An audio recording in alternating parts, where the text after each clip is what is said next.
जय जगन्नाथ मामा ओडिया किचन को आपण मानक स्वागत। मो वीडियोटी भल लगुले लाइक शेयर करंतु सब्सक्राइब करिया को बिल्कुल भूलिबेनी।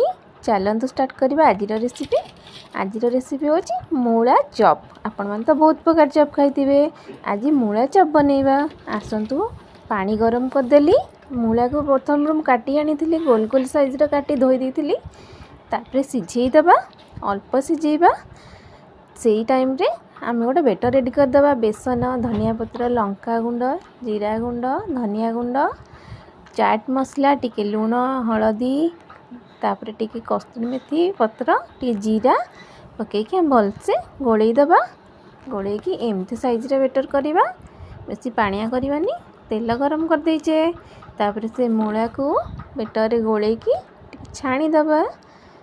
बहुत बढ़िया टेस्ट लगे। आपण मैंने थरे ट्राए करी देखंतु, निश्चिंत ट्राए करिवे।